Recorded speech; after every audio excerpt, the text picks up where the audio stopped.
கர்த்தருடைய பரிசுத்த நாமத்திற்கு மகிமை உண்டாகட்டும். இந்த அதிகாலை வேளையில் ஆலயத்துக்கு வந்திருக்கிற ஒவ்வொருவரையும், நேரலையில் இணைக்கப்பட்டிருக்கிற ஒவ்வொருவரையும் வானத்தையும் பூமியையும் படைத்த ஆண்டவராக இயேசுவின் நாமத்தில் அன்போடு நான் வாழ்த்துகிறேன். அற்புத இயேசு ஊழியத்தின் சார்பாக நான் உங்களுக்கு வாழ்த்துதலை பதிவு செய்து கொள்கிறேன். இந்த நாளின் காலை தியானத்திற்கென்று தெரிந்து கொள்ளப்பட்ட வேத பகுதி அப்போஸ்தலருக்கு எழுதின புஸ்தகம் 17ஆம் அதிகாரம் 11வது வார்த்தையை நம்ம ஜெபத்தோடு வாசிக்கலாம். 188வது பக்கம். அந்த பட்டணத்தார் மனோவாஞ்சியாய் வசனத்தை ஏற்றுக்கொண்டு காரியங்கள் இப்படி இருக்கிறதா என்று தினந்தோறும் வேத வாக்கியங்களை ஆராய்ந்து பார்த்ததினால் தெசலோனிக்கையில் உள்ளவர்களை பார்க்கலும் நற்குணசாலிகளாய் இருந்தார்கள். கர்த்தருடைய பரிசுத்த நாமத்திற்கு மகிமை உண்டாகட்டும். 10வது வசனத்தை நீங்கள் இதை பார்த்தீங்கன்னா இதோடைய தொடர்ச்சி அங்கே இருக்குது. உடனே சகோதரர் ராத்திரி காலத்திலே பவுலையும் சீலாவையும் பெரேயா பட்டணத்திற்கு அனுப்பிவிட்டார்கள். அவர்கள் அங்கே சேர்ந்து யூதருடைய ஜெபாலயத்திற்கு போனார்கள். இங்கே ஒரு பட்டணம் எழுதப்பட்டிருக்கிறது. பட்டணத்தினுடைய பெயர் பெரேயா பட்டணம். பவுலையும் சீலாவையும் அந்த பட்டணத்துக்கு அனுப்பி வைத்தார்கள் அங்கே ஊழியம் செய்யும்படி. அந்த தேவனுடைய ஊழியக்காரர்கள் அந்த பெரேயா அப்படிங்கிற பட்டணத்துக்குள்ளே பிரவேசித்த பொழுது அங்கு பிரமிக்கத்தக்க ஒரு காரியத்தை அவர்கள் பார்த்தார்கள். வேதம் சொல்கிறது பாருங்கள், அந்த பட்டணத்தார் மனோவாஞ்சியாய் வசனத்தை ஏற்றுக்கொண்டு. அப்போ எத்தனையோ பட்டணங்கள் வேதத்தில் இருக்கு. ஆனால் இந்த இடத்துல ஒரு பட்டணத்தை குறித்து அழகாய் பவுலடிகள் எழுதுகிறாரு. பெரேயா பட்டணம் எப்படிப்பட்ட பட்டணம்? மனவாஞ்சையாக வசனத்தை ஏற்றுக்கொண்டு. நினிவே பட்டணத்தார்களை குறித்து வேதத்தில் வாசிக்கிறோம். தேவனுடைய எச்சரிப்பு வந்த உடனே ஒரு பட்டணம் முழுவதும் மனம் திரும்பி ஆடு மாடுகள் முதல் எல்லாமே உபவாசித்து தேவனை நோக்கி பார்த்த ஒரு பட்டணம். இங்கு ஒரு பட்டணம் இருக்கு, பெரேயா பட்டணம். அது வசனத்தை ஆராய்ந்து பார்க்கிற பட்டணம், ஏற்றுக்கொள்கிற பட்டணம். வேத வாக்கியங்கள் இப்படியா இருக்கிறதா என்று சொல்லி அவர்கள் ஆராய்ந்து பார்க்கிற ஒரு பட்டணத்தாராக இருந்தார்களாம். வேதத்தில் தனிநபர்களை படிக்கிறோம், குடும்பங்களை படிக்கிறோம். இங்கே பட்டணங்களை நம்ம பார்க்குறோம். ஒரு பட்டணம் முழுவதுமே வசனத்தை ஏற்றுக்கொள்ளுது. ஒரு பட்டணம் முழுவதுமே வேதத்தை ஆராயுது. ஒரு பட்டணம் முழுவதுமே என்ன பண்ணுதான்? வேத வாக்கியங்களை தினந்தோறும் ஆராய்ச்சி செய்கிறதா. இதை கேட்குற இன்றைக்கு நம்முடைய பட்டணம் எப்படி இருக்குது? நம்ம குடும்பம் எப்படி இருக்குது? நம்ம வாழ்க்கை எப்படி இருக்குது? எதற்காக தேவன் இந்த வேத பிரமாணத்தை நம்முடைய கையில் கொடுத்துருக்கிறார்? ஏதோ படித்துட்டு போகிறதுக்கா, பார்த்துட்டு போகிறதுக்கா, இல்லை அழகு வைத்து கொள்வதற்கா, அல்லது வாரத்தில் ஒரு நாள் அதை எடுத்து பார்ப்பதற்கா? உலகத்தில் மற்ற எங்குமே பார்க்காத ஒரு காரியத்தை தேவன் இஸ்ரவேல் மக்களுக்கு கர்த்தர் கொடுத்தார். அது என்னன்னா வேத வாக்கியங்களை கொடுத்தார். அந்த வேத வாக்கியங்கள் எல்லாம் எப்படிப்பட்டது என்று சொல்லி ஏசப்பா வாய் திறந்து சொல்றாரு. யோவான் எழுதின சுவிசேஷம் 5ஆம் அதிகாரம் 39வது வார்த்தை. எல்லாரும் எடுத்துக்கொள்வோம். தயவுசெய்து இந்த காலை வேளையில் வேதத்தை கொஞ்சம் ஆராய்ந்து பார்க்கலாம். வேதம் எவ்வளவு முக்கியமானது என்பதை பரலோகம் நமக்கு காண்பிக்கிறது. 132வது பக்கம் புதிய ஏற்பாடில் யோவான் எழுதின சுவிசேஷம் 5ஆம் அதிகாரம் 39வது வார்த்தை. வேத வாக்கியங்களை ஆராய்ந்து பாருங்கள், அவைகளால் உங்களுக்கு நித்திய ஜீவன் உண்டென்று எண்ணுகிறீர்களே, என்னை குறித்து சாட்சி கொடுக்கிறவைகளும் அவைகளே. இந்த வேத வாக்கியத்துக்குள்ளதான் நித்திய ஜீவன் இருக்கு. இந்த வேத வாக்கியத்துக்குள்ளதான் இயேசு கிறிஸ்துவை பற்றி நம்ம அறிந்து கொள்ள முடியும். அப்போ இந்த வேதம் முழுவதும் இயேசு கிறிஸ்துவை நமக்கு காண்பிக்கிறது. இயேசு கிறிஸ்துவனுடைய அன்பை பார்க்கிறோம், அவருடைய பாடுகளை பார்க்கிறோம், அவருடைய விலைக்கரியத்தை பார்க்கிறோம், அவர் நமக்காய் பட்ட ஒவ்வொரு அவமானங்களையும் இந்த வேதத்தில் நாம் பார்க்கிறோம். கடைசியில் அவர் மரித்ததை இந்த வேதத்தில் பார்க்கிறோம். அவர் உயிரோடு எழும்பி போனதை நம்ம இந்த வேதத்தில் பார்க்கிறோம். வரப்போகிறார் என்கிற செய்தியும் இந்த வேதம் நமக்கு காண்பிக்கிறது. முழுக்க முழுக்க இந்த வேதம் இயேசுவையே பிரதிபலித்து அந்த இயேசுவையே நமக்கு வெளிப்படுத்தி காண்பிக்கிறது தேவனுடைய பிள்ளைகளை. அப்போ இந்த வேதத்தை நீங்கள் படிச்சீங்கன்னா நீங்கள் நித்திய ஜீவனுக்கு உரியவர்களாய் மாறுறீங்க. அதைத்தான் ஏசப்பா சொல்றார், வேத வாக்கியங்களை ஆராய்ந்து பாருங்கள், அவைகளால் உங்களுக்கு நித்திய ஜீவன் உண்டு என்று எண்ணுகிறீர்களே. அப்போ இந்த வேதத்தை படித்தா நமக்கு நித்திய ஜீவன் உண்டு. இந்த வேதத்தை புறக்கணிச்சோம்னா நம்ம நித்திய ஜீவனை இழந்து போயிடுவோம் தேவனுடைய பிள்ளைகளை. இன்னும் பாருங்கள், பவுலடிகள் 2 தீமோத்தேயு புஸ்தகம் 3ஆம் அதிகாரம் 16வது வசனத்தில் இந்த வேதத்தினுடைய ஆழங்களை அவர் அழகாக எழுதுகிறார். பக்க நம்பர் 293வது பக்கம். 2 தீமோத்தேயு புஸ்தகம் 3ஆம் அதிகாரம் 16வது 17வது வார்த்தை, 293வது பக்கம், புதிய ஏற்பாடு. படிக்கலாமா? வேத வாக்கியங்கள் எல்லாம் தேவ ஆவியினால் அருளப்பட்டு இருக்கிறது. அப்போ இந்த வசனங்கள் அத்தனையும் மனிதன் எழுதினது அல்ல. பேதுரு மூலியமாய் எழுதப்பட்டாலும் தேவ ஆவியானவர் கொடுத்தது. மோசே மூலியமாய் எழுதப்பட்டாலும் அது தேவ ஆவியானவராலே அருளப்பட்டது. சங்கீதக்காரனாகிய தாவீதின் மூலியமாயும், சாலமோன் மூலியமாயும், எரேமியா மூலியமாயும், ஏசையா மூலியமாகவும், எத்தனையோ லூக்கா, மத்தேயு, மார்க்கு, வேதத்தில் நிறைய பேர் வேத புஸ்தகத்தை எழுதினார்கள். ஆனால் அத்தனை பேர்களும் எப்படி எழுதினார்களா? தேவ ஆவியினாலே நிரப்பப்பட்டு ஏவப்பட்டு தேவன் காட்டின வழிநடத்தலின்படி இந்த வசனங்களை எழுதினார்கள். அதுதான் பவுல் சொல்றாரு, வேத வாக்கியங்கள் எல்லாம் தேவ ஆவியினாலே அருளப்பட்டு இருக்கிறது. வேதத்தை படிக்கக்கூடிய தேவனுடைய மனுஷன், வேதத்தை படிக்கக்கூடிய தேவனுடைய மனுஷி எதற்காக இந்த வசனங்களை படிக்கிறோம் என்கிற அந்த வார்த்தை சொல்லுது பாருங்க. தேவனுடைய மனுஷன் தேறினவனாகவும், வேத வாக்கியங்கள் எதற்கு கொடுக்கப்பட்டு இருக்கிறது? உங்களை தேறினவர்களாக, தேர்ச்சி அடைந்தவர்களாக, வெற்றியாளர்களாக, விடுதலையாளர்களாக, மகிமையின் பிள்ளைகளாக மாற்றுவதற்காகத்தான் இந்த வேத வாக்கியங்கள் எல்லாம் தேவன் நமக்கு எழுதி கொடுத்திருக்கிறாரு. பாருங்களே, வேத வாக்கியங்கள் எதற்காக எழுதப்பட்டிருக்கிறது, அருளப்பட்டிருக்கிறது என்றால், தேவனுடைய மனுஷன் அல்லது மனுஷி, ஊழியக்காரர்கள், ஊழியக்காரிகள் தேறினவர்களாகவும் எந்த நற்கிரியைகளையும் செய்ய தகுதியுள்ளவர்களாய் இருக்கும்படியாகவும், அப்ப நல்ல காரியங்களை செய்வதற்கு தகுதியுள்ளவர்களாய் இருக்கும்படியாகவும். இந்த வேத பிரமாணங்களை படிச்சு பார்த்தீங்கன்னா, ஒரு எதிராளியுடைய மாடு வழியில் இருக்கு கண்டால், அல்லது எங்கேயாவது விலகி போக கண்டால் என்ன செய்யணுமா? அதை பிடித்து அவனிடத்துல கொண்டு போய் கொடுக்கணும். இல்லாட்டா அவன் பக்கத்தில் இல்லைன்னா அதை பிடித்து நீ பத்திரப்படுத்தி வைத்திருந்து அவனிடத்துல என்ன செய்யணும்? கொடுக்கணும்.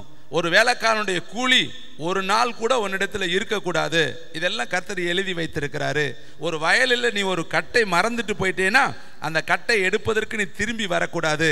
அதை நான் தான் உனக்கு மறக்க பண்ணியிருக்கிறேன். அது ஏழைகளுக்கும், எளியவர்களுக்கும், பறவைகளுக்கும், காட்டு விலங்குகளுக்கும் அவைகளை உணவாக கொடுப்பதற்கு நான் உனக்கு அந்த ஞாபக மருதியை கொடுத்தேன். மீண்டும் எடுக்க நீ என்ன செய்யக்கூடாது? வரக்கூடாது.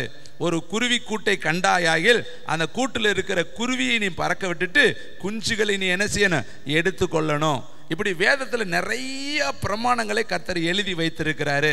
ஏழைகளை எப்படி நடத்தணும், ஆசாரியனை எப்படி நடத்தணும், பெற்றோர்களை எப்படி நடத்தணும், நீ எப்படி நற்கிரியைகளை இந்த பூமியில செய்யணும், நீ எப்படி தகுதியுள்ளவனா இருக்கணுங்கிறதெல்லாம் வேதத்தில் அழகா எல்லாவற்றையும் எழுதி வைத்திருக்கிறார். எல்லைக்குறிகளை எப்படி நீ பயன்படுத்தணும், எல்லைக்குறிகளை நீ மாற்றக்கூடாது, முன்னோர்களுடைய ஆலோசனைக்கு நீ எப்படி கீழ்ப்படியணும், எல்லாமே வேதம் நமக்கு அழகாய் நம்மை நற்கிரியைகளை செய்வதற்கு அழகாய் நம்மை நடத்தக்கூடிய வேதம். அதனாலதான் சொல்றாரு, தேவனுடைய மனுஷன் தேறினவனாகவும் எந்த நற்கிரியைகளையும் செய்ய தகுதியுள்ளவனாக இருக்கும்படி அவைகள் உபதேசத்திற்கும், கடிந்து கொள்ளுதலுக்கும், சீர்திருத்தத்திற்கும், நீதியை படிப்பித்தலுக்கும் பிரயோஜனம் உள்ளவைகளா இருக்கிறது. அப்ப இந்த வேதம் எவ்வளவு நமக்கு பிரயோஜனம் பார்த்தீங்களா? சாலமோன் எழுதுறார், இந்த படிக்கிறவர்கள் ஞானத்தை அடைவார்கள். வெளிப்படுத்தல எழுதுறாரு, இதை வாசிக்கிறவர்கள் பாக்கியவான்கள், கேட்கிறவர்கள் பாக்கியவான்கள், தியானிக்கிறவர்கள், கை கொள்ளுகிறவர்கள் பாக்கியவான்கள். ஒவ்வொரு இடத்துல இந்த வேதத்துக்கு அழகான மகத்துவங்களை கர்த்தர் கொடுத்திருக்கிறார். அப்ப இந்த வேதம் என்ன நமக்கு செய்தான்? உபதேசத்தை கொடுக்குது, கடிந்து கொள்ளுது. இந்த வசனம் பாவிகளுடைய வழியில நிற்காத, பரியாசக்காரனுடைய இடத்துல உட்காராத, பிறருடைய மனைவியை இச்சையோடு பார்க்காத, பிறருடைய மனைவியிடத்துல பிரவேசிக்கிறவன் பாதாளத்துக்கு உரியவன், நரகத்துக்குரியவன், அக்கினி கடலுக்கு உரியவன்லாம் இந்த வேதம் நமக்கு சொல்லுது. காலைதோ எந்திரிச்சு அடுத்தவனுடைய மனைவிக்கு முன்னாடி கணைக்காத, நீ நரகத்துக்கு பங்குள்ளவனாய் மாறிடுவேன்னு வேதம் நமக்கு எச்சரிக்கிறது. அப்போ இந்த வேதம் நமக்கு கடிந்து கொள்ளுது, எப்படி நீ செய்யணும், எப்படி நீ நடக்கணும்னு. கர்த்தருடைய வார்த்தை உனக்கு அழகாய் கர்த்தர் எழுதி வைத்திருக்கிறார். என் வேதத்தை நீ மறந்தேனா நான் உன்னையும் உன் பிள்ளைகளையும் மறந்துடுவேன்னு எழுதி வைத்தேன். அதெல்லாம் கடிந்து கொள்ளக்கூடிய வார்த்தை தேவனுடைய பிள்ளைகளே. அப்போ அருமையான தம்பி தங்கச்சி, இன்னும் இந்த வேதம் நமக்கு என்னெல்லாம் காட்டுது? லூக்கா புஸ்தகம் 24ஆம் அதிகாரம் 32வது வசனத்தையும் 45வது வசனத்தையும் நாம் வாசிக்கலாம். எல்லாருக்கும் தெரிந்த சுவிசேஷம், லூக்கா எழுதின சுவிசேஷம் 24ஆம் அதிகாரத்தில் 32வது வசனத்தையும் 45வது வசனத்தையும் ஒரே அதிகாரத்தில் வாசிக்கலாம். பக்க நம்பர் 123வது பக்கம், 32வது வசனம் வாசிக்கிறேன். அப்பொழுது அவர்கள் ஒருவரை ஒருவர் நோக்கி, வழியிலே நம்முடன் பேசி வேத வாக்கியங்களை நமக்கு விளங்க காட்டின பொழுது நம்முடைய இருதயம் நமக்குள்ளே கொழுந்து விட்டு எரியவில்லையா என்று சொல்லிக்கொண்டு, வேத வாக்கியங்களை நமக்கு விளக்கி காட்டின பொழுது நம்முடைய இருதயம் நமக்குள்ளே கொழுந்து விட்டு எரியவில்லையா? அப்ப வேத வாக்கியங்களை நமக்கு விளக்கி பேசும் பொழுது, படிக்கும் பொழுது, தியானிக்கும் பொழுது நம்மளை அறியாமலே நம்முடைய இருதயத்துக்குள்ள கொழுந்து விட்டு எரியும். அப்ப அந்த வசனத்துக்குள்ள ஜீவன் இருக்கு, அந்த வசனத்துக்குள்ள என்ன இருக்கு? வல்லமை இருக்கு. வேத வாக்கியங்களுக்குள்ள வல்லமை இருக்கு, ஜீவன் இருக்கு, அற்புதம் இருக்கு, அதிசயம் இருக்கு. தாவீது சொல்றார், உம்முடைய வேதத்தில் உள்ள அதிசயங்களை பார்க்கும்படி என் கண்களை திறந்தருளும். அப்ப வேதத்துக்குள்ள என்ன இருக்கு? அதிசயங்கள் இருக்கு. அதனாலதான் அவர் சொல்றாரு, இந்த வேத வசனங்களை அவர் நமக்கு விளக்கி காட்டின பொழுது நம்முடைய இருதயம் கொழுந்து விட்டு எரியலையா? ஒருவேளை இதை படிக்கிற உங்களுக்கு எரியலைன்னா இருதயத்துக்குள்ள திருக்கு இருக்குன்னு அர்த்தம், களவு இருக்குன்னு அர்த்தம். வசனத்தை படிச்சா உனக்குள்ள எரியணும், வசனத்துக்குள்ள படிச்சா அந்த வசனம் உனக்குள்ள பேசணும். நீ வேதத்தை படிக்கும் பொழுது அந்த வசனம் உனக்குள்ளே ரீகால் ஆகணும், அந்த வசனம் உனக்குள்ளே இடைப்படணும். நீ தனிமையாக இருக்கும் பொழுது அந்த வசனம் உன் கூட பேசணும். அப்பதான் உன்னுடைய இருதயம் எப்படி இருக்கா? செம்மையான இருதயமா இருக்குன்னு அர்த்தம். வசனம் பேசலைன்னா நீ ஏதோ ஒரு கதை புஸ்தகம் படிக்கிற மாதிரி அல்லது நியூஸ் பேப்பர் படிக்கிற மாதிரி நீ படிக்கிறேன்னு அர்த்தம். அதனால தான் அது உன் கூட பேச மாட்டேங்குது.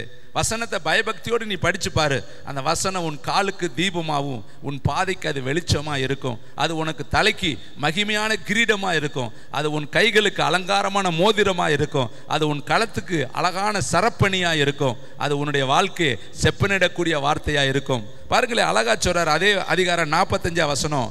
அப்பொழுது வேத வாக்கியங்களை அறிந்து கொள்ளும்படி அவருடைய மனதை அவர் திறந்து அவர்களை நோக்கி, அங்க இருக்கிறவங்களுடைய மனதை அவர் திறந்தாராம்.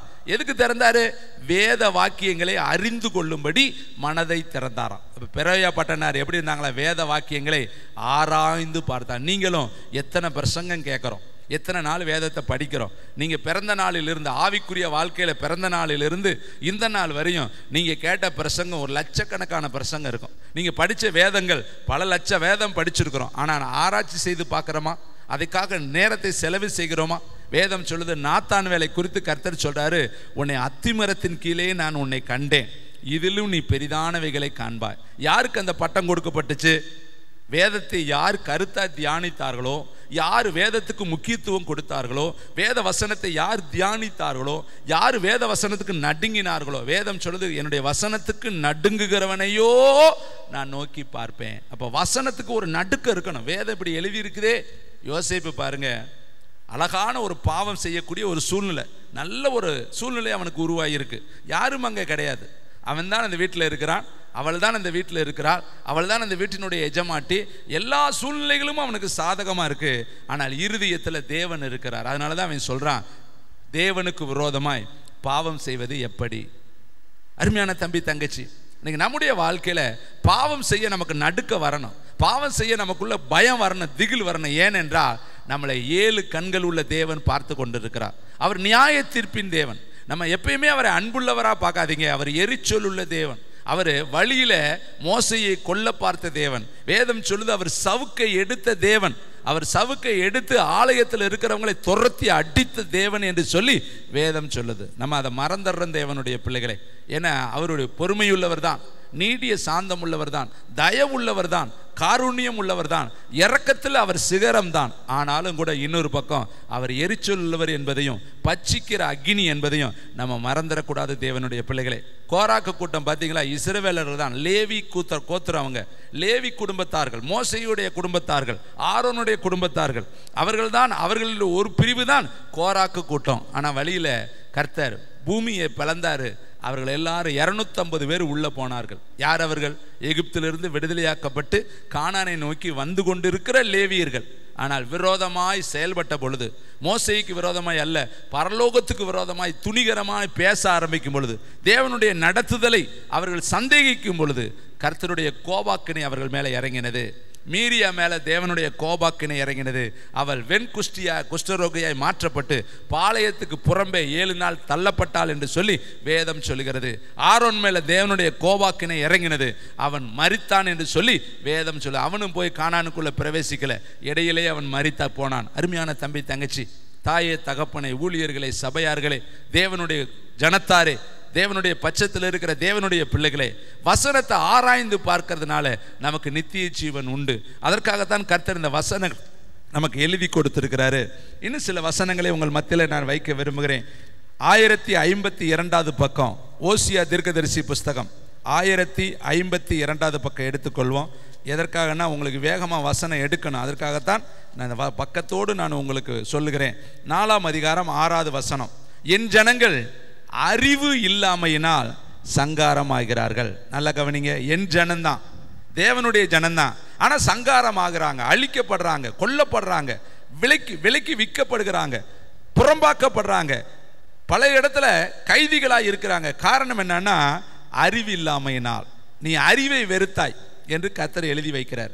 அப்ப அறிவு எங்க இருக்குதா? நீ அறிவை வெறுத்தாய், ஆகையால் நீ என் ஆசாரியனாய் இராதபடி நானும் உன்னை வெறுத்து விடுவேன். நீ உன் தேவனுடைய வேதத்தை மறந்தாய், ஆகையால் நானும் உன் பிள்ளைகளை மறந்து விடுவேன். நல்லா கவனிங்க, நம்ம பாடுபடுறதெல்லாம் பிள்ளைகளுக்கு தாங்க. எல்லா பெற்றோருமே தங்க பிள்ளைகளுக்கு தாங்க இந்த பாடு. அவங்க ஒழுங்கா சாப்பிட மாட்டாங்க, ஒழுங்கா ட்ரெஸ் பண்ண மாட்டாங்க, ஒழுங்கா நிம்மதியாக இருக்க மாட்டாங்க. கேட்டால் பிள்ளைகளுக்கு சொல்லுவாங்க, நம்ம தான் இப்படி போயிட்டோம், என் பிள்ளையாவது நல்லா இருக்கட்டும், என் பிள்ளையாவது படிக்கட்டும், என் பிள்ளைக்காவது ஒரு வீட்டில் குடியிருக்கட்டும், என் பிள்ளைக்காவது ஒரு கையளவு நிலம் வாங்கி வைக்கலாம், என் பிள்ளையாவது நல்லா இருக்கட்டும், என்ன மாதிரியே என் பிள்ளை இருக்கக்கூடாதுன்னு எப்பேடிப்பட்ட மனிதனும் இதை சொல்லுவாங்க. பாருங்க, விலங்குகளை பாருங்க, பிள்ளை தன்னுடைய குட்டி மேலே என்ன பாசம் தெரியுமா? பறவைகளை பாருங்க, காக்காவை பாருங்க, அது எவ்வளோ அழகாய் தன்னுடைய குஞ்சுகளை அது பாதுகாக்குது. எல்லா விலங்குகளும் அதுக்கு யார் அன்பை சொல்லி கொடுத்தா, யார் அதுக்கு அந்த பாசத்தை சொல்லி கொடுத்தா? அது தன்னுடைய விலங்குகள் மேலே எவ்வளவு பாசமாக இருக்குது தெரியுமா? அப்போ விலங்குகளுக்கே அந்த பாசம் இருக்குன்னா அதை விட கூடுதலான ஞானம் பெற்ற தேவன் ஜனமாகிய நமக்கு பாசம் குறையுமா? நாமும் பாசமாக இருக்கிறோம். ஆனால் ஒன்று ஆண்டவர் சொல்கிறாரு, நீ என் வேதத்தை மறந்தேன்னா நான் உன்னையே உன் பிள்ளைகளை மறந்துடுவேங்கிறார். அப்போ பிள்ளைகளுக்கு ஆசீர்வாதத்தை நீ சேர்த்து வைக்கணும்னா சம்பாதிப்பதை விட வேதத்தை நேசிங்க, வேதத்தை படிங்க, வேதத்துக்கு நேரம் கொடுங்க, வேதத்தை சம்பாசிங்க, வேதத்தை எடுத்து தியானம் பண்ணுங்க. உன் பிள்ளைகள் ஆசீர்வாதமாக இருப்பாங்க. இந்த உலகத்தில் நமக்கு பிள்ளையாக பிறந்துட்டதுனால அந்த பிள்ளைங்க பரதேசிகளாக உலகத்தில் அலையலாமா? நமக்கு பிள்ளைகளாக பிறந்துட்டதுனால அவங்க வேசி கல்லர்களாக இந்த உலகத்தில் அலையலாமா? அவங்க இந்த உலகத்தில் இருக்கிற வரை நம்ம பேரை தாங்க சொல்லுவாங்க, உன் பேரை தான் சொல்லுவாங்க. உன் பிள்ளை ரோட்டில் இப்படி அலைஞ்சிச்சுன்னா சொல்லுவாங்க, பெற்றிருக்கான் பாரு பிள்ளைய, பெற்றிருக்கிறாவார் இப்படி பிள்ளைய, அப்படி சொல்லி நமக்கு தாங்க அவ பேர். இந்த உலகத்தில் மறக்காத ஒன்று நம்ம பிள்ளைகள் தான். சாக வரையும் நம்ம பேரை தான் அவங்க சொல்லுவாங்க. இன்சியலில் நம்ம இன்சியலை தான் அவங்க போடுவாங்க. இன்றைக்கி ஜென்டிலாக கணவனுடைய இன்சியலை போடுறாங்க, அதெல்லாம் தவறு. பெற்றவங்க இன்சியலை தான் போடணும். பெற்றவன் தான் பிள்ளைக்கு அந்த இடத்துல என்ன பண்ண பேர் வைக்கிறான், அவன் தான் அவனுடைய பேர் தான் சாக வரையும் வரணும். அருமையான தம்பி தங்கச்சி, கர்த்தர் அழகாக சுருக்கமாக சொல்லிட்டார், என்ன நீ மறந்தேனா, என் வேதத்தை நீ மறந்தேனா நான் ஒன்றா உன் பிள்ளைகளை மறப்பேங்கிறார். அப்போ இன்றைக்கி ஏன் பிள்ளைகளுடைய வாழ்க்கையில் தோல்விகள், ஏன் நம்முடைய பிள்ளைகளுடைய வாழ்க்கையில் சீரழிவுகள், ஏன் நம்முடைய பிள்ளைகளுடைய வாழ்க்கையில் சமாதான குறைச்சல், அதுக்கு காரணம் நீங்களும் நானும் தான் தேவனுடைய பிள்ளைகள். நம்முடைய வாழ்க்கையில் தேவனுக்குடைய வேதத்துக்கு கொடுக்க வேண்டிய நேரத்தை சரியாக கொடுக்காததுனால, வேதத்தை நம்ம சரியாய் படித்து தியானிக்காததுனால தேவனுடைய கரம் எல்லைகளுக்குள்ள ஊடுருவுது. வேதம் சொல்லுது, சத்துரு உட்புகுதல் குடியோடி போகுதல் இராது என்று சொன்னார். ஆனால் நீ வேதத்தை மறந்தேனா சத்துரு உள்ள வருவான். அருமையான தம்பி தங்கச்சி, இன்னொரு வசனத்தை உங்களுக்கு நான் காண்பிக்க விரும்புகிறேன். அதே ஓசியா தீர்க்கதரிசி புஸ்தகம் 8ஆம் அதிகாரம் 12வது வசனம், 1055வது பக்கம், 8ஆம் அதிகாரம் 15வது வசனம், 55வது வசனம். ஓசியா 8:12வது வசனம் வசிக்கலாமா? என் வேதத்தின் மகத்துவங்களை அவர்களுக்கு எழுதி கொடுத்தேன், அவைகளை அந்நிய காரியமாய் எண்ணுகிறார்கள். எழுதி கொடுத்தேன். மோசேக்கு கர்த்தர் எழுதி கொடுத்தாருங்க. எத்தனையோ காரியத்தை சொன்னார், காண்பித்தார். மலையிலே உனக்கு காண்பிக்கப்பட்ட மாதிரியே செய்ய. ஆதியாகமம் முழுவதும் மோசேக்கு 40 நாள் கொண்டு போய் சீனாய் மலையில் வச்சிருந்தார். 2 முறை சீனாய் மலையில் போனார். ஒரு முறை போனது நியாயம், இன்னொரு முறை போனது நியாயமற்ற தன்மை. எப்படின்னா, முதல் தடவை போயிட்டு வந்து அந்த கற்பனையை அவர் உடைக்காமல் இருந்திருந்தார்னா 2வது முறை அவர் போயிருக்க வேண்டிய அவசியம் கிடையாது. இப்போ 2வது முறை போனதுக்கு காரணம் இவருடைய கீழ்ப்படியாமல் உடைச்சு போட்டார். தேவன் எழுதி கொடுத்தார். அவரே கற்பனைகளை செய்து அவரே தன் சொந்த கைகளால் 10 கட்டளை எழுதினார். இது மாத்திரமல்ல, ஆதியாகமும் சொன்னார், யாத்திரையாகமும் சொன்னார், லேவியராகமும் சொன்னார், எண்ணாகமும் சொன்னார், உபாகமும் சொன்னார். இந்த 5 ஆகமங்களையும் மோசேக்கு சீனாய் மலையில் கர்த்தர் கொடுத்தார். எழுதி கொடுத்தது 10 தான். ஆனால் காண்பித்தது 5 ஆகமங்கள். அதெல்லாம் மோசே ஒன்று விடாமல் கரெக்டாக வந்து எழுதினார். ஆனால் தேவன் எழுதி கொடுத்த கட்டளையை கோவப்பட்டு உடைச்சு போட்டுட்டார். அவ்வளோதாங்க. கற்பனையை உடைச்சவர் மீண்டும் கற்பலகை அவரே செய்ய வேண்டியதாக போச்சு. மீண்டும் மலை மேலே ஏறி போக வேண்டியதாக போச்சு. மீண்டும் 40 நாட்கள் உபவாசம் இருந்து அதே வேதனையை அனுபவிக்க வேண்டியதாக போச்சு. காரணம், அவர் எழுதி கொடுத்ததை உடைச்சோம்னா நம்ம வாழ்க்கையிலையும் வேதனை, கஷ்டம், கண்ணீர் தாங்க நம்முடைய வாழ்க்கையில் வரும். அருமையான தம்பி தங்கச்சி, இங்கே சொல்றாரு பாரு, மகத்துவம், வேதத்தின் மகத்துவம். அப்போ வேதத்துக்குள்ள மகத்துவங்கள் இருக்கு, வேதத்துக்குள்ள மகிமை இருக்கு, வேதத்துக்குள்ள அற்புதங்கள் இருக்கு, வேதத்துக்குள்ள அதிசயங்கள் இருக்கு. அதனால தான் இந்த வேதத்தை உங்க கையில் கர்த்தர் தவள விட்டுருக்கிறாரு. பழைய ஏற்பாட்டு காலத்தில் ஒரு ராஜா என்ன செய்யணும்? உபாகமம் புஸ்தகம் 17ஆம் அதிகாரம் 246வது பக்கம், 246வது பக்கம் எடுத்துக்கொள்வோம். ஒரு ராஜாவாய் வருகிறவன் அவன் செய்ய வேண்டிய பிரதானமான ஒரு வேலையை கர்த்தர் அழகாய் எழுதி மோசேக்கிட்ட சொல்றார். ஒவ்வொருத்தரும் இப்படி இருக்கணும்பான்னு. 19ஆம் வசனம் 20வது வசனம், 17ஆம் அதிகாரம் 19வது 20வது வசனம். இந்த நியாய பிரமாணத்தின் எல்லா வார்த்தைகளையும் இந்த கட்டளைகளையும் கை கொண்டு இவைகளின்படி செய்வதற்காக தன் தேவனாகிய கர்த்தருக்கு பயந்திருக்கும்படி கற்றுக்கொள்ளும் பொருட்டு அவன் லேவியராகிய ஆசாரியனிடத்தில் இருக்கிற நியாயப்பிரமாண நூலை பார்த்து, நல்லா கவனிங்க, ஆசாரியனிடத்தில் இருக்கிற நியாயப்பிரமாண நூலை பார்த்து தனக்காக ஒரு பிரதியை எழுதி. அப்போ ராஜாவா வர்றவன் உட்காந்து எழுதணும். நம்ம எப்படி புத்தகத்தில் இருக்கிற பாடத்தை நோட்டில் எழுதுறோம் இல்லையா? எல்லாரும் பாருங்க, ஒழுங்காக படிக்காதவனுக்கு என்ன பண்ணுவாங்க? இம்போசிஷன் கொடுத்துருவாங்க. 50 தடவை எழுதிட்டு வா, 40 தடவை எழுதிட்டு வா, 30 தடவை எழுதிட்டு வா. சொன்னோடி கேட்காதவனுக்கு என்ன பண்ணுவாங்க? கையை ஒடிப்பாங்க, எழுதுன்னு. அது எல்லாத்துக்கும் தெரியும். இப்போ கர்த்தர் சொல்றாரு, ஒரு ராஜா உட்காந்து எழுதுறாங்கிறாரு. ஏன்னா எழுதுறப்ப மனதில் பதியும். நம்ம படிக்கிறது மட்டும் இல்லை, எழுத நம்முடைய இருதயத்தில் பதியும். இப்போ நான் பிரசங்கிக்கிற வார்த்தையெல்லாம் காலையில் உட்காந்து எவ்வளவோ நேரத்தை செலவிட்டு எல்லாம் ஒன்று விடாமல் எழுதியிருக்கிறேன். எழுதிட்டு தான் உங்களிடத்துல வந்து அப்போ நான் படிக்கிறேன், அதை தியானிக்கிறேன், அதை எழுதுறேன். 3 வேளை நான் காலையில் செய்துட்டு தான் இங்கே வந்து நிற்கிறேன். அப்போ எழுதும் பொழுது அது நம்முடைய மனதுக்குள்ளே பதியும். அந்த வார்த்தைகள் நம்முடைய இருதயத்துக்குள்ளே போய் ஜீனோடு ஒட்டிக்கொள். இங்கே பாருங்க, ஒரு ராஜாவாய் வருகிறவன் என்ன பண்ணணுமா? அடுத்த ஆளை வச்சு எழுதக்கூடாது. பத்திரம் எழுதுற மாதிரி ஒருத்தர் எழுதுவேன் நம்ம கையெழுத்து போடலான்னு கிடையாது. நம்ம உட்காந்து எழுதணும். அவர் எழுத சொல்றாரு பாருங்க, தனக்காக ஒரு பிரதியை எழுதி தன்னிடத்தில் வைத்து கொண்டு தன் ஜீவனுள்ள நாளெல்லாம் அதை வாசிக்க கடவன். இப்படி செய்வதனால் தானும், நல்லா கவனிங்க, தன் குமாரரும் இஸ்ரவேலின் நடுவே தங்கள் ராஜ்யத்திலே நீடித்து வாழ்வார்கள். இந்த புஸ்தகத்தை எதுக்கு எழுத சொன்னாரு? இந்த நியாயப்பிரமாண புஸ்தகத்தை ஒரு ராஜா உட்கார்ந்து எழுதி அதை வாசிக்கணுமா? அடுத்து இப்படி செய்வதனால், அதை வாசித்து அதன்படி நடப்பதனால் தானும், ஒரு ராஜாவும் ராஜாவுடைய குமாரரும் இஸ்ரவேலின் நடுவிலே தங்கள் ராஜ்யத்திலே, ராஜாவா இருக்கிற அந்த ராஜ்யத்திலே நீடித்து வாழுவார்கள். அப்ப நீங்களும் நீடித்து வாழணும்னா, உங்க பிள்ளைகள் வாழையடி வாழையாக 1000 தலைமுறைக்கு அவர்கள் ஆசீர்வதிக்கப்படணும்னா, இரவு பகலா வேலை செய்யணும், இரவு பகலா கஞ்சம் பிடிச்சி சேர்த்து வைக்கணும்னு அவர் சொல்லல. வேதத்தை படி. சங்கீதக்காரர் அழகா சொல்றாரு, இரவும் பகலும் தியானமா இருக்கிற மனுஷன் செய்வதெல்லாம் வாய்க்கும். அப்ப வசனத்தை படிச்சுட்டாலே கர்த்தருடைய 7 கண்களும் உங்களை பார்க்கும். உங்கள் கையின் பிரயாசத்தை அவர் ஆசீர்வதிப்பார். உனக்கு பாக்கியமும் நன்மையும் உண்டாயிருக்கும். உன் மாப்பிசைகிற தொட்டி ஆசீர்வதிக்கப்பட்டிருக்கும். உன் களஞ்சியங்களும் ஆடு மாடுகளின் பெருக்கமும் ஆசீர்வாதமாக இருக்கும். ஏன்னா கர்த்தருடைய வார்த்தை சொல்கிறது, கர்த்தருடைய ஆசீர்வாதமே ஐஸ்வர்யத்தை தரும், அதனோடு அவர் வேதனையை கூட்டார். ஒரு மனுஷனை உயர்த்தவும் தாழ்த்தவும் தேவனால் முடியும். வேதம் சொல்லுது, வெள்ளியும் என்னுடையது, பொன்னும் என்னுடையது, என்னாலே ராஜாக்கள் அரசாளுகிறார்கள், என்னாலே மந்திரிகள் எல்லாரும் இருக்கிறார் என்று கர்த்தர் எழுதி வைத்திருக்கிறார். வானமும் பூமியும் அவருடையது. அவர் ஒரு மனுஷனை நினைச்சா ஒரு செகண்ட்ல உயர்த்திட முடியும், ஒரு மனுஷனை ஒரு செகண்ட்ல தாழ்த்த முடியும். பாருங்க, பாபிலோன் ராஜாவாகிய நேப்காத்நேசர் மிகப்பெரிய ஒரு சாம்ராஜ்யத்தினுடைய வல்லரசு நாட்டினுடைய தலைவர். பெரிய சாம்ராஜ்யம் பாபிலோன் சாம்ராஜ்யம். அந்த சாம்ராஜ்யத்தை கட்டின அந்த பாபிலோன் ராஜா ஒரே ஒரு வார்த்தை சொன்னாரு, நான் கட்டின மகா பெரிய பாபிலோன். அவ்வளவுதான். அடுத்த நொடி அவன் அடித்தான், நொறுக்கப்பட்டான், தரையில் விழுந்தான், மண்ணோடு மண்ணாக, மாடுகளோடு மாடுகளாக, புல்லுகளை மேயக்கூடியவனாக, நெகங்களை வளரக்கூடியவனாக, விகாரமான மனிதனாய் மாறி போனான். பார்த்தீங்களா? ஏரோது ராஜ வஸ்திரத்தை தரித்து கொண்டு பிரசங்க மேடையில் உட்கார்ந்து கொண்டு அவன் தேவனுக்கு மகிமை செலுத்தாதபடினால தேவனுடைய தூதன் அவனை அடித்தார்.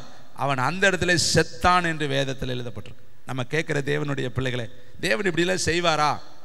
வேதம் சொல்லுது, அனனியாவும் சப்பீராலும் தேவனுடைய ஆலயத்தில் பொய் சொன்னார்கள், ஊழியத்தில் பொய் சொன்னார்கள். ஊழியத்தில் இருக்கிற ஊழியக்காரரிடத்தில் நாங்கள் இவ்வளவுக்குத்தான் வித்தோம் என்று சொல்லி துணிகரமாய் அவர்கள் பொய் சொன்னபடினாலே தேவனுடைய ஊழியக்காரர் சொல்றாங்க, நீ தேவனிடத்தில் பரிசுத்த ஆவியினிடத்தில் பொய் சொல்லும்படி உன் இருதயத்தை இப்படி நீ இடம் கொடுத்தது என்னன்னு சொன்ன உடனே அந்த இடத்துல அவர்கள் விழுந்தார்கள், அந்த இடத்துல அவர்கள் செத்தார்கள். இதெல்லாம் வேதத்தில் இருக்கு. பழைய ஏற்பாட்டு காலத்தில் அல்ல, புதிய ஏற்பாட்டு காலத்தில், எழுப்புதலின் காலத்தில் தேவனுடைய நியாய தீர்ப்பு பலமாய் இறங்கினது என்று சொல்லி வேதத்தில் இருக்கு. தேவனுடைய பிள்ளைகளே, இதெல்லாம் எதற்காக தேவன் எழுதி வைத்திருக்கிறார்? எழுதப்பட்டவைகளா நமக்காக, மறைக்கப்பட்டவைகளெல்லாம் அவருடைய காரியத்துக்கு. வேதத்தில் உள்ள மகத்துவங்களை எல்லாம் கர்த்தர் எழுதி கொடுத்திருக்கிறார். வேதம் சொல்லுது, இயேசு செய்த அற்புதங்கள் இவைகள் மட்டுமல்ல, எண்ணி முடியாத அற்புதங்கள். நம்ம விசுவாசித்து அவருடைய நாமத்தினால நித்திய ஜீவனை அடைவதற்காக இவைகள் நமக்கு எழுதப்பட்டிருக்கு, சுருக்கி எழுத கொடுத்திருக்கிறார். இந்த 66 புஸ்தகம் மட்டும் நினைக்காதீங்க, இன்னும் வேதாகமங்கிறது இந்த உலகம் கொள்ளாதது. ஏன்னா கண்ணுக்கு எட்ட முடியாத அற்புதங்களை அவர் செய்தார். அத்தனையும் எழுதினால் இந்த புஸ்தகம் கொள்ளாது. வேதம் எழுதியிருக்கு. யோவான்ல கடைசியில் பாருங்க, யோவான் 20 கடைசி 21 கடைசியில் நீங்க படிச்சு பாருங்க. அற்புதம், அதிசயங்கள் உலகம் கொள்ளாது. ஆனா அவைகள் எல்லாம் எழுதினால் புஸ்தகங்கள் கொள்ளாது என்று வேதம் சொல்லுது. என்ன சொல்ல ஒரு வசனத்தை நான் உங்களுக்கு காண்பிக்க விரும்புகிறேன். யோசுவா எழுதின புஸ்தகம், மோசேக்கு அடுத்த லீடராக யோசுவாவை கர்த்தர் எழுப்புறாரு. யோசுவா கிட்ட ஒரே ஒரு அன்பின் கட்டளை தான் கொடுத்தார். அந்த கட்டளையை வேதம் அழகாய் சொல்லுகிறது. பக்க நம்பர் 269, பழைய ஏற்பாடு, யோசுவா எழுதின புஸ்தகம் 1ஆம் அதிகாரம் 8வது வசனம். இந்த நியாய பிரமாண புஸ்தகம், நீங்க சொல்லுங்க, வாயை விட்டு, நம்ம வாயை விட்டு எது பிரியாது? சொல்லுங்க. நம்ம வாய்க்குள்ள நாக்கு இருக்கு, பிரியவே பிரியாது. நம்ம வாய்க்குள்ள வார்த்தை இருக்கு, பிரியவே பிரியாது. பிறந்ததுலேருந்து சாக வரையும் ஒன்று அப்பனை வைகிறேன், இல்லாட்டி அம்மாவை வைகிறேன், இல்லாட்டி மனைவியை வைகிறேன், இல்லாட்டி கூட பிறந்தவங்களை வைகிறேன், எப்படியாவது பேசிக்கிட்டே இருக்கேன். நம்ம மனுஷனுடைய வாய் பேச்சு, அதனால தான் கிழவிகள் பேச்சு என்று சொல்லியிருக்கிறார். கிழவிக பாருங்க 3 மணிக்கெல்லாம் முழிச்சிருவாங்க, தூக்கமே வராது. விடியால பொறணி பேச ஆரம்பிச்சாங்கன்னா அடுத்து சாயந்தரம் வரையும் பேசிக்கிட்டே இருப்பாங்க. ஏன்னா அது பேசாட்டி அவங்களால இருக்காது. கீத வாத்தியங்கள் அற்று போய் சின்ன குருவியின் சத்தத்துக்கு எழுந்திச்சிருவாங்க. அவங்களை கேட்ட சொல்லுவாங்க, தூக்கமே வரமாட்டேதும்பாங்க. ஏன் வரல? எல்லாம் ஆடுற ஆட்டம்லாம் ஆடி, பாடுற பாட்டம்லாம் பாடி, அவங்க இளவயதை கேட்டு பாருங்க, அவ்வளவு இருந்திருப்பாங்க. இப்போ கடைசி காலத்தில் எப்படா வீட்டுக்கு போகலான்னு பார்த்தா நித்திய வீட்டுக்கு போகிறதுக்கு வழியை காணா. அதனால் பிள்ளைகள்லாம் கைவிட்டுட்டு ஒருத்தர் அவங்கள சட்டை வேணாதப்ப எப்படி தூக்கம் வரும்? ஒன்றும் பல்லு பூரா போச்சு. அந்த காலத்தில் அந்த பல்லு இருக்கப்போ அவங்க பண்ணின சேட்டைக்கு அளவே கிடையாது, முடி இருக்கிறப்ப பண்ணின சேட்டைக்கு அளவே கிடையாது, இளமையில் அவங்க ஓடின ஓட்டத்துக்கு அளவே கிடையாது. இப்போ எல்லாம் போச்சு. இதை கேட்குற இன்னைக்கு நமக்கும் எல்லாம் போயிருங்க. நம்ம ஓடுற ஓட்டத்தில் கரெக்டாக ஓடணும்னா நித்தி 100 வயசு வரை வாழலாம். எட்டக்கு மொட்டக்கு பண்ணி ஓடணும்னா இடுப்பு ஒடிஞ்சு கடைசியில் என்ன பண்ண ரோட்டில் பிச்சை தான் எடுக்க வேண்டிய நிலைமை வரும். வேதத்தில் எத்தனையோ பேர் அப்படி எடுத்திருக்கிறாங்க. கரெக்டாக ஓடணும். ஏன்னா கர்த்தருடைய அழைப்பு, கிருபை, வரங்கள் மாறாதவைகள். ஆனால் தேவன் அழைச்ச அழைப்பில் கரெக்டாக இல்லாட்டி கடைசியில் என்னதான் பண்ணணும்? பல்ட்டி அடித்து தான் கிடக்கணும். எத்தனையோ பேர் வேதத்தில் அப்படி கடந்தாங்க. சவுல் அவன் எப்படி சாக வேண்டியவன்? மகிமையாக சாக வேண்டியவன். பட்டயத்தை நட்டு செத்தான் என்று வேதம் சொல்லுது. அகிப்தோப்பேல் ஒரு நல்ல ஆலோசனைக்காரன், ஒரு தீர்க்கதரிசி, ஒரு ஞான திருஷ்டிக்காரனுக்கு அப்படிப்பட்ட ஈக்குவல் பவர் உள்ளவன். அவன் எப்படி செத்தான்? வேதம் சொல்லுது, தூக்கு போட்டு கொண்டு செத்தான். வேதம் சொல்லுது, யூதாஸ்காரியோத் இயேசுவோடு 12ல் ஒருவன். அவனுடைய ஓட்டம் எப்படி முடிஞ்சிச்சு? அழகா முடிக்க வேண்டியவன் இல்லையா? மகிமையில் எடுத்துக்கொள்ளப்பட வேண்டியவன் இல்லையா? அவன் ஓட்டம் சரியில்லாததுனால கடைசியில் அவனும் அபாண்டமாய் செத்தான். அவனுடைய வயிறு வெடித்து செத்தான் என்று சொல்லி வேதம் வயிறு வெடித்து செத்தான்னு அப்போஸ்தலர் வாசிக்கும். அருமையான தம்பி தங்கச்சி, வேதம் நமக்கு கடிந்து கொள்ளும். வேதம் நமக்கு எச்சரிப்பு கொடுக்கும். வேதம் நம்முடைய வாழ்க்கையில் நிறைய காரியத்தை கற்றுக் கொடுக்கும். அவ்வளோ பெரிய மோசே, ஆனால் கண்மலையை பார்த்து பேசுன்னு சொன்னால் அடித்தா, வேதத்தை கொண்டுட்டு வர்றாரு. எம்புட்டு கோவக்காரர் பாருங்க, டம்முன்னு உடைச்சிட்டாரு. இன்னைக்கு நம்மளும் எவ்வளோ வசனம் உடைக்கிறேன்னு தெரியுமா? நம்ம யோசிக்கிறதே கிடையாது. ஒவ்வொரு வாரம் பிரசங்கம் பண்ணுறதப்ப இந்த பிரசங்கத்தை எடுக்க குறைஞ்சது 5 மணி நேரமாவது நாங்கள் தேவ சமூகத்தில் உட்காந்துருக்கிறோம். நேற்றைய நாள் முழுசும் 2 நாள் கொத்தளமிட்டு தான் இந்த ஒரு வார்த்தைக்கு அவ்வளவு பிரயாசம். அதெல்லாம் கர்த்தர் ஒரு நாளில் உங்களுக்கு காண்பிப்பார். இந்த வார்த்தையை அவனை எடுப்பதற்கு எவ்வளவு கூட்டமாய் குடும்பமாய் உட்கார்ந்து இரவு பகலாய் ஜெபம் பண்ணி ஒரு வார்த்தையை அவ்வளவு பிரயாசப்பட்டு நாங்கள் கொண்டுட்டு வருகிறோம். ஆனால் அதை அல்லல் தட்டும் பொழுது, அதை தூக்கி எறியும் பொழுது, அதை உதாசீனப்படுத்தும் பொழுது, அதை காலால் உதைக்கும் பொழுது, மோசை மாதிரி உடைச்செறியும் பொழுது மோசையுடைய நிலைமை பரிதாபமாய் மாறினது. வேதம் சொல்லுது, எல்லாரும் கானானுக்குள்ளே போகிறாங்க, இவன் மட்டும் கானானை பார்த்துட்டு இங்கேயே மறிக்கிறான். அவனை கூட பிறந்தவங்க யாருமே தொட்டு பார்க்க கூட இல்லை. அவன் மரணத்தில் கூட யாருமே இல்லை. அவ்வளோ 6 லட்சம் பேரை புருஷர்களை நடத்திட்டு வந்துட்டு கடைசியில் அவனுடைய இளவில் ஒருத்த கூட இல்லைங்க. ஆண்டவர் தான் அவனை எடுத்து புதைச்சார். அவன் வீட்டில் இளவு வீட்டில் அவன் மறிக்கும் பொழுது கூடையே ஒருத்தர் இல்லை. எப்படி அனாத பணமாக கிடக்குப்பார். கர்த்தர் தான் எடுத்து அவனை அடக்கம் பண்ணினார். இதெல்லாம் நம்ம தியானிப்பதை மறந்துடுறோம். நம்முடைய வாழ்க்கையில் சிம்சோன் பாருங்கள், எவ்வளோ பெரிய தேவ மனுஷன். பிறப்பு எவ்வளோ பயங்கரமான பிறப்பு. முடிப்பு கண்ணு போனவனாக, பலன் போனவனாக, பிச்சைக்காரத்தனமாக கேட்குறான். ஆண்டவரே இந்த ஒரு விஷயம் என்ன நினை, ஏன் இந்த சூழ்நிலை, ஏன் இப்படிப்பட்ட ஒரு நிற்கதி, ஏன் இவனுடைய வாழ்க்கையில் இவ்வளோ பெரிய தர்ம சங்கடமான சூழ்நிலைனா தேவனுடைய எச்சரிப்பை மீறி தேவையில்லாத இடத்துல தன்னுடைய காலை விட்டு கடைசியில் அவனுடைய வாழ்க்கை அபாண்டமாய் முடிந்தது. வேதனையாய் அவனுடைய ஓட்டம் முடிந்தது. நம்முடைய வாழ்க்கையில் ஒருத்தருக்கு அப்படி வரக்கூடாது. தேவனுடைய பிள்ளைகள் எவ்வளோ பிரயாசமாக உங்களுக்கு ஜெபம் பண்ணி இரவெல்லாம் கொத்தளமிட்டு இரவெல்லாம் கண் விழித்து நாங்கள் ஜெபம் பண்ணி உங்களை கொண்டு வந்து கர்த்தருடைய வார்த்தையை சொல்கிறோம். எதற்காக? நீங்கள் வாழ்ந்திருக்கணும், சுகித்திருக்கணும், கர்த்தருக்காக எழும்பணும், பிரகாசிக்கணும், ஜுவாலிக்கணும், ஆண்டவருடைய வருகையில் எதிர்கொண்டு போகணும், கர்த்தருடைய வருகையில் அலங்காரமான ராஜரீக கிரீடமாக இருக்கணும், அவருடைய வருகையில் மனவாட்டியாய் உத்தம குமாரத்திகளாய் அவருடைய கற்புள்ள கன்னிகளாய் நீங்கள் நிற்கணும்னு தான் இவ்வளோ பிரயாசம். அதற்காகத்தான் இந்த ஆலயம், அதற்காகத்தான் இந்த ஊழியம், அதற்காகத்தான் இவ்வளவு காரியங்களை நம்ம செய்கிறோமே ஒழிய ஒரு நாளும் வேதம் சொல்லுது என் பிள்ளைகள் சத்தியத்தில் நடக்கிறார்கள் என்று கேள்விப்படுகிற சந்தோஷத்திலும் அதிகமான சந்தோஷம் இல்லை. நம்ம விசுவாசிகள் நல்லா இருக்கிறாங்கன்னு அதுதான் எனக்கு பெரிய பேரானந்தம். எனக்கே ஆனந்தமாக இருந்தால் அவருக்கு எவ்வளோ ஆனந்தமாக இருக்கும். ஒரு பெரேயா பட்டணத்தை எதற்கு எழுதி வச்சார்? வசனத்தை மனவாஞ்சியாய் படிக்கிறாங்களாம். தெசலோனிக்கரில் உள்ளவரை பார்க்கலும் நற்குணசாலிகளாக இருந்தாங்களாம். அப்போ தெசலோனிக்கரை விட, தெசலோனிக்க பட்டணத்தை விட இவர்கள் நற்குணசாலிகளாக இருந்தார்களாம். அடுத்த பட்டணத்தை விட. இப்போ உங்கள் பட்டணம் எப்படி இருக்குது, உங்கள் வீடு எப்படி இருக்குது, அடுத்த வீட்டை விட உங்கள் வீடு நல்லா இருக்கா? கர்த்தருடைய வசனத்துக்கு நடுங்குற வீடாக இருக்கா? கொர்நேலியு தன் வீட்டாரோடு உட்கார்ந்து உபவாசித்து ஜெபிக்கிறான். மட்ட மதியான வேளையில் ஒரு தூதன் வந்து, கொர்நேலியுவே உன் தான தர்மங்களும் உன் ஜெபங்களும் தேவனுடைய சமூகத்தில் நினைத்து அருளப்பட்டது. இன்னைக்கு நம்ம புறஞ்சாதியான அந்நிய ஜாதியான கொர்நேலியு வீட்டாரோடு ஜெபிக்கிறேன். ஆனால் கிறிஸ்தவனாகிய நாம, தேவனுடைய பிள்ளைகளாகிய நாம, 10 தலைமுறையாக நாங்கள் தேவனுடைய பிள்ளைகள் என்று சொல்லி கிறிஸ்தவம் என்று பாராட்டி கொண்டிருக்கிற நாம குடும்ப ஜெபமே இல்லாமல் இன்னைக்கு எத்தனை வீட்டில் கூரை இல்லாமல் இருக்குது தெரியுமா? இங்கே உட்காந்துருக்கிற எத்தனையோ வீட்டில் குடும்ப ஜெபம் கிடையாது, அதிகாலை ஜெபம் கிடையாது. ஏதோ வந்து போகிறோம். இப்படியே நம்ம வாழ்ந்துக்கிட்டே இருந்தோம்னா ஒரு நாள் நியாய தீர்ப்பில் கை கட்டினவர்களாய் நம்ம நிற்கணும். தேவனுடைய பிள்ளைகளை இதை மறந்துடக்கூடாது. ஒவ்வொரு நாளும் எச்சரிப்பின் செய்தி உங்களை நோக்கி வருதுன்னா உங்களை வருத்தப்படுத்துவதற்காக அல்ல, உங்களை சீர்படுத்துவதற்காக, உங்களை நிலைப்படுத்துவதற்காக, உங்களை வலுப்படுத்துவதற்காக, உங்களை கர்த்தருடைய வருகையில் மாசு மறுவற்றவர்களாய் நீங்கள் எதிர்கொண்டு நிற்பதற்காக, எல்லா விதத்திலும் நீங்கள் ஆயத்தமாவதற்காகத்தான் அதிகாலை இந்த காலை வேளையில் தேவன் உங்களை சீர்படுத்தத்தான் இந்த வார்த்தைகளை அவர் கொண்டு வருகிறார். பாருங்க, இந்த நியாயப்பிரமாண புஸ்தகம் வாயை விட்டு பிரியக்கூடாது. பக்கத்தில் சொல்லுங்க, சிஸ்டர் உங்க வாயில நிறைய வார்த்தை, தேவையில்லாத வார்த்தை. வசனம் எப்பயாவது வருதா? காலையில் எந்திரிச்சு எப்பயாவது மனைவி கணவனுக்கு வசனம் சொல்றாங்களா? கணவன் மனைவிக்கு வசனம் சொல்றாங்களா? வசனத்தின்படி பேசுறோமா? வசனத்தின்படி நடக்கிறோமா? ஒருவரை ஒருவர் ஊக்கமா அன்பு கூறுங்கள், ஒருவரை ஒருவர் கீழ்ப்படியுங்கள், தெய்வ பயத்தோடு கீழ்ப்படியுங்கள். வசனம் சொல்லுது இல்லையா? பிள்ளைகளை கோபப்படுத்தாதிருங்கள். பெற்றோரே உங்கள் பிள்ளைகளை கர்த்தருக்குள் நீங்க என்ன பண்ணுங்க, நடத்துங்க. பெற்றாருக்கு கர்த்தருக்குள் கீழ்ப்படிங்க. எல்லாம் வேதத்தில் இருக்கு. வேதத்தில் இல்லாதது எதுவுமே இந்த உலகத்தில் இல்லைங்க. இந்த உலகத்தில் இருக்கிற அத்தனையும் கர்த்தர் வேதத்தில் எழுதி வச்சுட்டாருங்க. உன்னுடைய உறவுகள் எப்படி இருக்கணும், நீ எதை சாப்பிடணும், நீ எப்படி எதை பார்க்கணும், எங்கே நீ உட்காரணும், எங்கே நீ உட்காரக்கூடாது, உன் வஸ்திரம் எப்படி இருக்கணும், ஆணுடைய பெண்ணு தரிக்கக்கூடாது, பெண்ணுடைய ஆணு தரிக்கக்கூடாது, ஒரு மாட்டையும் ஒரு கழுதையும் நீ என்ன செய்யக்கூடாது, இணைஞ்சு ஓட்டக்கூடாது, ஒரே தோட்டத்தில் 2 விதைகளை நீ விதைக்கக்கூடாது. எல்லாமே இருக்கு. வேதத்தில் இல்லாததே இந்த உலகத்தில் இல்லைங்க. உலகத்திற்கு அத்தனையும் வேதத்தில் கர்த்தர் அழகாக எழுதி கொடுத்துருக்கிறார். நம்ம படிக்காததுனால தெரியலைங்க. படிச்சிட்டோம்னு வச்சுக்கங்களேன், வேதத்தை எப்படி நியாயம் தீர்க்கணும், ஒரு மனுஷனை கொண்டு வந்து நிறுத்தும் பொழுது எப்படி அவனுக்கு நியாய தீர்ப்பு சொல்லணும், வேதத்தில் இருக்கு. எல்லாமே கர்த்தர். அதனால இது ஒரு கண்ணாடி, உன்னை காட்டக்கூடிய, உன் குடும்பத்தை காட்டக்கூடிய, உன் வாழ்க்கையை காட்டக்கூடிய விலை மதிக்க முடியாத ஒரு கண்ணாடி இந்த வேதம். அதனால தயவு செய்து வேதத்தை படிங்க.